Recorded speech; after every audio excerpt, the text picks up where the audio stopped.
ہم اس مبارک پتھر کے پاس موجود ہیں. پتہ نہیں اس کو پتھر کہنا بھی مناسب ہوگا کہ نہیں، کیونکہ دکھنے میں تو یہ آپ کو پتھر لگ رہا ہوگا، لیکن یہ صرف پتھر نہیں ہے. ایک بار آپ تہجد کے وقت شاہ قطب عالم رحمۃ اللہ تعالی علیہ رات کے اندھیرے میں گھر سے باہر نکلے اور پیر پہ ٹھوکر لگی، تو آپ نے کچھ اس طرح ارشاد فرمایا کہ کیا معلوم پتھر ہے، کنکر ہے، لوہا ہے یا لکڑی ہے، یہ نہ جانے کیا ہے. یہ کہہ کر آپ تو نماز کے لیے تشریف لے گئے، مگر جس چیز سے آپ کو ٹھوکر لگی تھی، جس پتھر یا جس زمین کے اس حصے سے آپ کے قدم لگے تھے، اور آپ نے یہ زبان سے 5 جملے ادا کیے.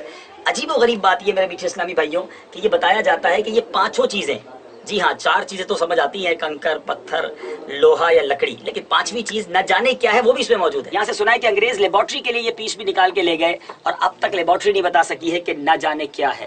تو یہ اللہ والوں کی شان ہوتی ہے کہ ان کی زبان سے نکلا تو رب نے ویسا ہی فرما دیا. اچھا، ایک اور بڑی خوبصورت بات یہاں مشہور ہے کہ اگر کوئی دل میں تمنا ہے اور اگر اس پتھر کو اٹھایا جائے تو تمنا اگر پوری ہونی ہے تو یہ پتھر آسانی سے اٹھ جاتا ہے، اور اگر نہیں ہونی تو یہ پتھر نہیں اٹھتا. مجھے بتا رہے تھے اسلامی بھائی کہ 10-12 سال کا بچہ اپنے والد صاحب کے ساتھ یہاں آیا، بچے سے یہ پتھر آسانی سے اٹھ گیا، والد صاحب نہ اٹھا سکے. بہرحال یہ عجیب و غریب ضرور لگ رہا ہوگا آپ کو، لیکن یہ زندہ حقیقت ہے اور ہم یہاں موجود ہیں. اب آئیے کچھ نیتوں کے ساتھ میں بھی اٹھانے کی کوشش کرتا ہوں اور دیکھتے ہیں یہ پتھر اٹھتا ہے کہ نہیں. پہلے میں ویسے ہی اس پتھر کو پک کرنے کی کوشش کرتا ہوں کہ اس کا وزن کتنا ہے اور کیا یہ آسانی سے اٹھتا ہے یا نہیں. بسم اللہ الرحمن الرحیم. اللہ والوں سے ہے جو وابستہ، تقریباً میرا خیال ہے نہیں، مجھ سے تو نہیں اٹھ رہا. اب اپروکس جو ہے یہ شاید جس کو کہیں کہ 30-35 کلو اس کا وزن ہوگا. اور اب چلیں کچھ نیت کرتے ہیں. اللہ والوں سے ہے جو وابستہ،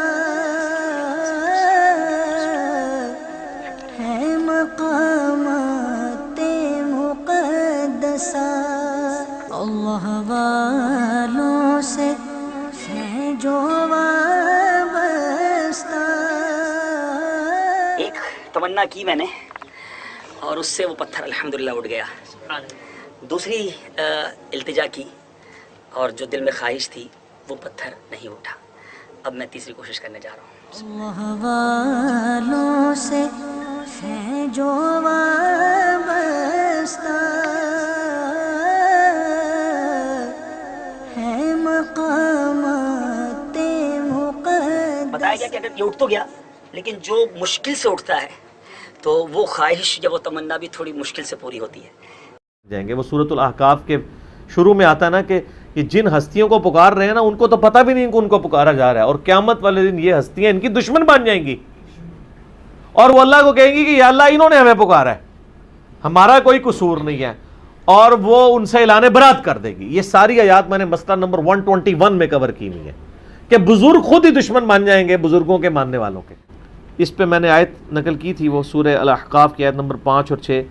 وَمَنْ أَضَلُّ مِمَّنْ يَدْعُو مِن دُونِ اللَّهِ، اس سے بڑھ کر گمراہ کون ہے جو اللہ کے علاوہ اور ہستیوں کو پکارے. مَن لَا يَسْتَجِيبُ لَهُ يَوْمِ الْقِيَامَةِ، جو قیامت تک اس کی بات نہیں سن سکتی. وَهُمْ عَنْ دُعَائِهِمْ غَافِلُونَ، بلکہ وہ تو ان کے پکارنے سے خود ہی غافل ہیں. وَإِذَا حُشِرَ النَّاسُ، اور جب قیامت والے دن لوگوں کو جمع کیا جائے گا، كَانُوا لَهُمْ أَعْدَاءً وَكَانُوا بِعِبَادَتِهِمْ كَافِرِينَ، تو وہ خود ہستیاں ان کی دشمن بن جائیں گی اور وہ ان کی عبادت کا انکار کر دیں گی. یعنی اتنا ڈر جائیں گی اللہ سانو نہیں انہوں نے پکارا، پتہ نہیں کیوں پکارتے رہنے. سر اللہ کے سامنے کون کھڑا ہو سکتا ہے؟ تو اللہ کے علاوہ کسی کو آپ غائب میں مدد کے لیے دعا کے طور پہ نہیں پکار سکتے. اللہ تعالیٰ ان کو معاف کرے، وہ توبہ کرے فوراً سے پہلے اور اللہ کی طرف رجوع لائیں. شیخ ہم اسی لیے کہتے ہیں جس طرح اتنے خداؤں کی جگہ ایک خدا کو مان لیں تو زندگی سکون میں آ جائے گی، اسی طریقے سے سارے بزرگوں سے اعلان برات کر کے ایک بزرگ امام اعظم سیدنا و مولانا محمد الرسول اللہ صلی اللہ علیہ وآلہ وسلم کو اپنا راہبر مان لیں تو ساری مصیبتوں سے جان چھوٹ جائے گی. ٹھیک ہو؟ ایمان والوں کی چھٹی صفت والذین لا يدعون مع اللہ الہا آخر، یہ تو اب بڑی کریٹیکل ہے.